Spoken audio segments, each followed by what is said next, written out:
مسجد کی سطح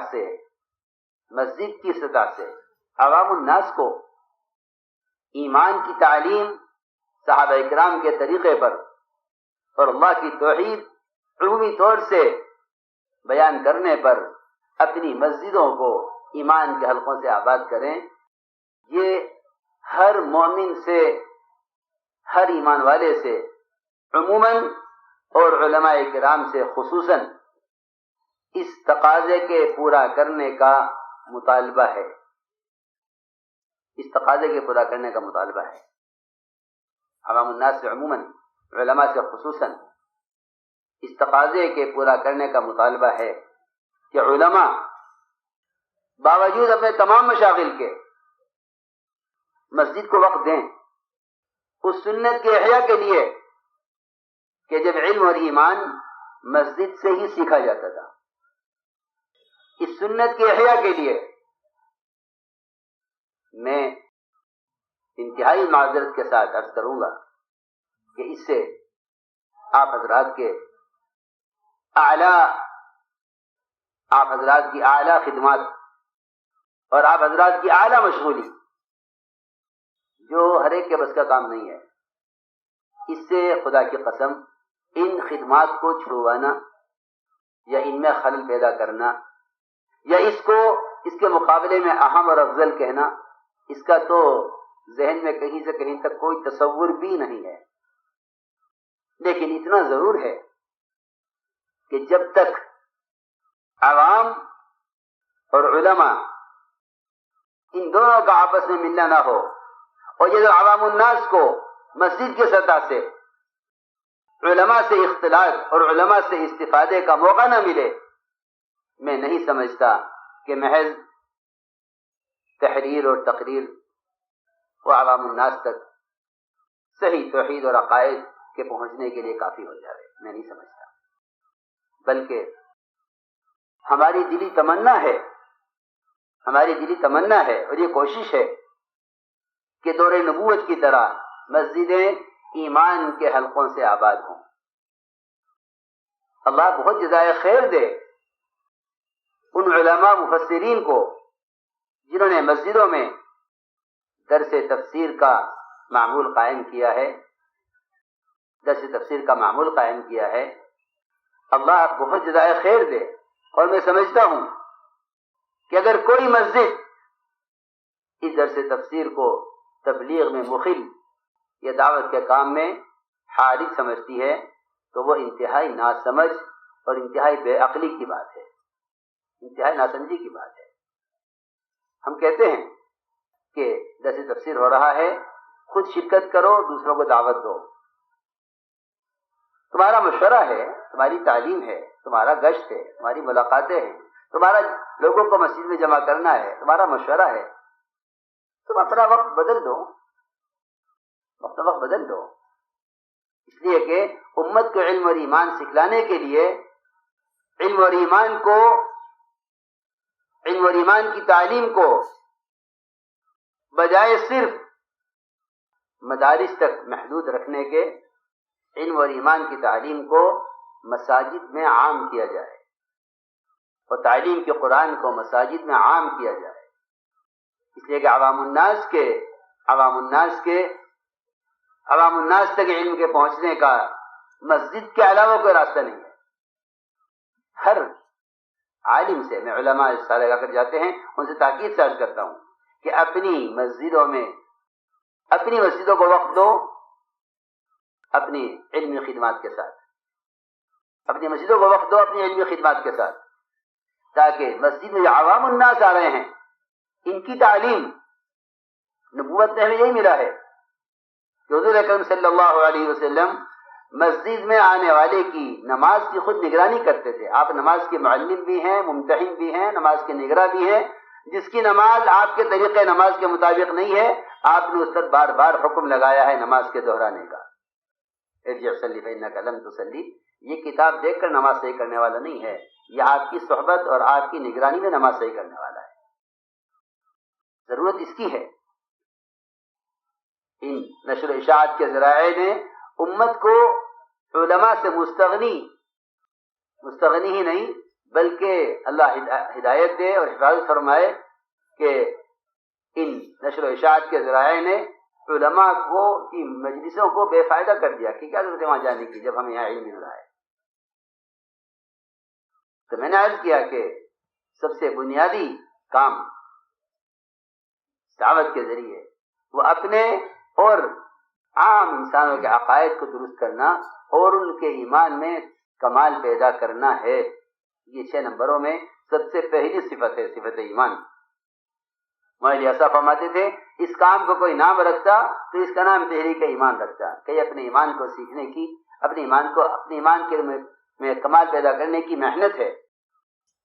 یہی وجہ ہے کہ معاذ بن جبل رضی اللہ تعالی عنہ سید العلماء ہیں.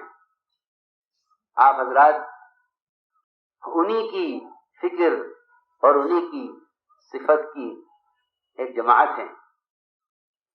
وہ اپنے ایمان کی تقویت کے لیے اور صحابہ کو ایمان کا حلقوں پر جوڑنے کے لیے صحابہ پر گشت کرتے تھے. بلکہ ہم بخاری نے تو یہاں تک لکھا ہے کہ معاذ بن جبل رضی اللہ تعالیٰ کا یہ عمل ایمان کی تقویت کے لیے ہے، اور اسی سے استنباط کیا ہے کہ مجالس ایمان میں کمال پیدا ہونے کا ذریعہ ہیں.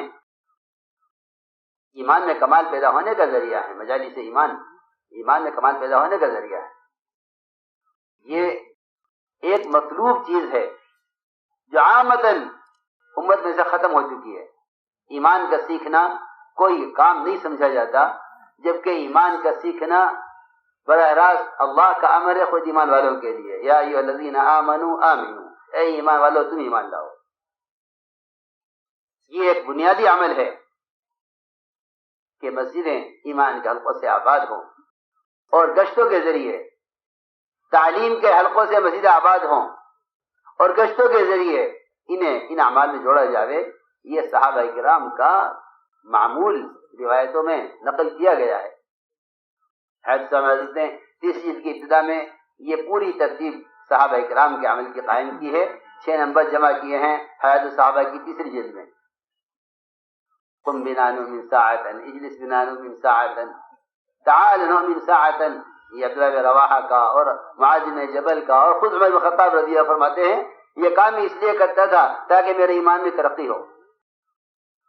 میری عرض یہ تھی کہ یہ جو 6 نمبر ہیں ان کی عملی مشق اور ان کی حقیقت کو حاصل کرنے کے لیے ایک عملی محنت کہ مسجد کے ماحول میں ائمہ کرام، حفاظ کرام، قراء کرام یہ مسجد کے ماحول میں عوام الناس کو دین سکھلائیں. حضور اکرم صلی اللہ علیہ وسلم بیان فرما رہے تھے، اچانک ایک دیہاتی مسجد کے دروازے پر آیا اور وہیں سے چیخا، علمنی الدین یا رسول اللہ، مجھے دین سکھلائیے. آپ صلی اللہ علیہ وسلم منبر سے اترے، پورے صحابہ کے مجمع کو چھوڑ کر دروازے پر اس کے پاس گئے. روایت میں ہے لوہے کے پائے کی کرسی لائی گئی، اس پر آپ بیٹھے. اس دیہاتی کو آپ نے پورا اسلام سمجھایا اور سمجھا کر آپ واپس بیان کے لیے آئے صحابہ کے درمیان. اس طرف لے کر آنے والے کی طلب کا آپ نے اس طرح پورا کیا، حالانکہ بیان چل رہا تھا، بیان میں بیٹھ جاتا.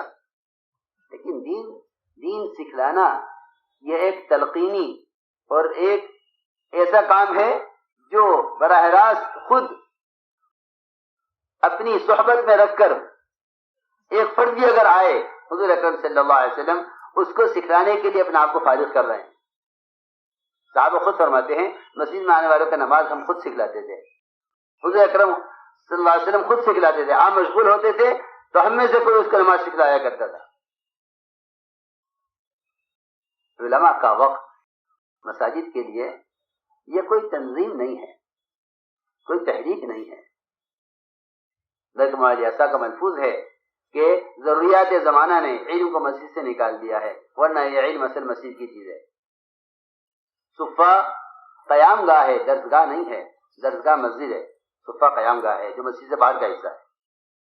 مسجد سے باہر کا حصہ تھا صفہ. مسجد درسگاہ ہے، صفہ قیام گاہ ہے. یہ میں نے عرض کیا کہ علم اور ایمان سیکھنے کی اصل جگہ مسجد ہے. علم اور ایمان کے سیکھنے کی اصل جگہ مسجد ہے. فرماتے تھے اس روایت میں جسے کہا گیا ہے اللہ کے گھروں میں سے کسی گھر میں جمع ہو کر جو لوگ اللہ کے تذکرے کرتے ہیں فرشتے اپنے پروں سے آسمان ان کو گھیر لیتے ہیں. اللہ تعالیٰ ان سے بہتر مخلوق میں ان کا ذکر فرماتے ہیں. اس سے صرف ذکر کے حلقے مراد نہیں ہیں بلکہ ہر وہ حلقہ جس میں اللہ کی یاد دلائی جائے، اس کی بڑائی، اس کی قدرت، اس کے احکام، جنت اور دوزخ کے تذکروں سے، جس مذاکرے سے بھی اللہ کی یاد دلائی جائے وہ ذکر کا حلقہ ہے. اور فرشتے اپنے پروں سے آسمان لگی اس کو اپنے پروں سے گھیر لیتے ہیں. یہ ایمان کے سیکھنے کا سب سے بنیادی ذریعہ، بنیادی طریقہ یہ دور نبوت میں ملتا ہے کہ مسجدیں ایمان کے حلقوں سے آباد ہوتی تھی. صحابہ، علماء صحابہ اس ایمان میں کے حلقوں میں جوڑنے کے لیے بذات خود گشت کرتے تھے. امام المحدثین ابو ہریرہ رضی اللہ تعالیٰ عنہ تعلیم کے حلقے میں جوڑنے کے لوگوں کو بازار میں خود گشت کر رہے ہیں. ما عجزکم یا اہل السوق، اعلان کر کے کہا کہ مسجد میں تعلیم کا حلقہ ہو رہا ہے، تم بازار میں ہو. جب تک میں اس لیے کرا کہ آپ حضرات کا علم تازہ ہے، مستحضر ہے، ہم چاہتے ہیں کہ اس کام کی عملی تطبیق وہ آپ حضرات کے تعاون سے ہو، آپ حضرات کے وقت فارغ کرنے سے ہو. آپ اس کے حقدار ہیں، اس کے اہل ہیں. یہ کبھی خیال نہ کیا جائے تبھی والوں کا کام ہے، نہیں، کبھی نہیں. بلکہ جتنا اس کام کو سیرت میں دیکھا جائے گا اتنی کام پر بصیرت بڑھے گی، اور جتنا اس کام کو موجودہ زمانے کے اعتبار سے غور کیا جائے گا اتنا سیرت سے تباعد ہوگا. اس کام کا حق ہے کہ یہ کام جس کا ہے اس کو اس کی سیرت میں غور کیا جائے. اس کام کا حق ہے کہ یہ کام جس کا ہے اس کام کو اس کی سیرت میں غور کیا جائے. اس کام کا حق ہے. تو میں نے عرض کیا کہ علم کے سیکھنے سکھلانے کا سب سے بنیادی سبب وہ علماء کی صحبت، علماء کی مجالس تھی. ایک صاحب لکھ کر بھیجا عمر رضی اللہ تعالیٰ کو کہ مجھے علم لکھ کر بھیج دیجئے. فرمایا علم لکھ کر بھیجنے کی چیز نہیں ہے، میں علم سیکھنا ہے، مدینے آؤ. ماحول نے بلایا. اس لیے اگر علماء امت سے الگ کر دیے گئے تو میں سمجھتا ہوں کہ جس دودھ سے مکھن نکال لیا جائے اس دودھ کے اندر دودھ کی شکل باقی رہتی ہے لیکن اس کی کوئی منفعت، کوئی افادیت اور اس کی کوئی قیمت بھی نہیں ہوتی. عوام اور علماء کا اختلاط جس کی صرف دو ہی شکلیں ہیں، ایک مسجد کی سطح پر اور ایک اللہ کے راستے کے خروج اور نقل و حرکت.